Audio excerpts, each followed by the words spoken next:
Ladies and gentlemen, boys and girls, welcome back to another episode of Retro Gaming Disasters. Today we're going to dive into the abyss of terrible games.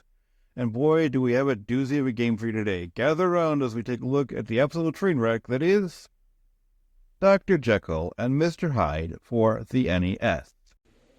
Released in 1988 by Bandai, Dr. Jekyll and Mr. Hyde is an adaptation of the Robert Louis Stevenson classic novel.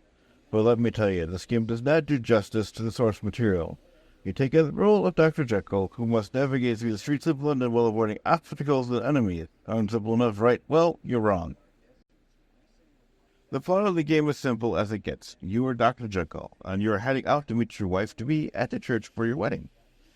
However, the moment you step outside of your home, the London townsfolk will have it out for you, with people placing bombs as you try to walk past them, purposely trying to run into you, and all you have to do is defend yourself with your cane. A rather useful one at that. Look, I try to fight back only to have it do absolutely nothing at all. I'd have better luck trying to hit someone with a mop with my eyes closed. The controls are so clunky it makes playing Atari Pac-Man seem fun. The jumping mechanics are terrible. I try to jump, and only by the time I am in the air I still get hit. Now, unlike most games where you have a health bar telling you how your character's health is, Jekyll and Hyde had decided to take this concept and completely throw it out the door, only to replace it with two even lesser concepts. A life bar, which tells you how much life you have in both Jekyll and Hyde mode, and a stress meter. Yes, you heard me right, a stress meter. This is where the game gets bizarre. If the stress meter gets too low, you turn into Hyde.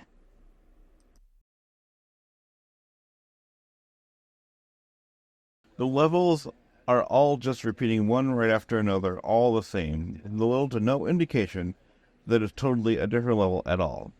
Every so often, you come across the strange lady singing, whose notes tend to affect you, but what I don't understand is even when the notes don't even get near you, they still affect you. Now, instead of the people blending out to get you, you now have to face strange things like birds, flying eyeballs, and anything else the game throws at you. But when you're in Hyde mode, here you can now fire what the game manual calls the Psycho Wave. Want to know what that is? Well, remember the spread shot in Contra? Take that and dumb it down to the point of someone trying to do a half-court shot at a basketball, but has never figured out how to shoot a basketball at all. Now, you know why it's called the Psycho Wave. It is as psycho as the game itself.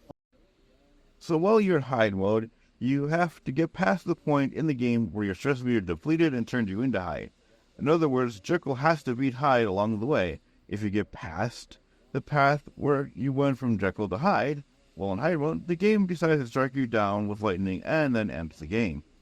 Now, there was one part of the game that to me is a bit strange. That is, while you're in Hyde mode, if you manage to kill an enemy, a coin might drop. And if you collect the coin, and if you manage to get back into Jekyll mode, you can use the coins to bribe anyone trying to stop you.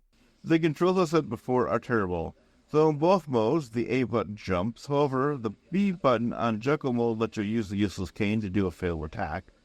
But in Hyde mode, one would think it's just the Psycho Wave. Well, no, it just makes you punch. But if you press the B button and up on the D-pad, that fires the Psycho Wave. This is as strange as the button and joystick combos to do special attacks in Mortal Kombat. Now I could go on and on about the flaws of Dr. Jekyll and Mr. Hyde. From its unforgiving difficulty to its mind-numbingly repetitive gameplay. Trust me, it is mind-numbingly repetitive. But I think you get the picture. This game is a train wreck from start to finish, and I wouldn't wish it upon my worst enemy. Trust me. So if you ever come across this game in your retro gaming adventures, do yourself a ginormous favor and run. Don't walk, run in the opposite direction. Trust me, your sanity will thank you. Until next time, folks, keep your consoles plugged in, your controllers connected, game on, laugh hard. And I'm Professor Richard saying peace out and stay frosty. I'd have better luck trying to hit someone with a mop with my eyes closed. And you mess. Now I could go on and on about the flaws of Dr. Jekyll and Mr. Hyde. From its unforgiving... Redo. Son of a bitch. No, I could go on and on about the flaws of Dr. Jekyll and Mr. Hyde. From its unforgiving... son of a bitch. Now I could go on and on about the flaws of Dr. Jekyll and Mr. Hyde. From its unforgiving... Redo. Son of a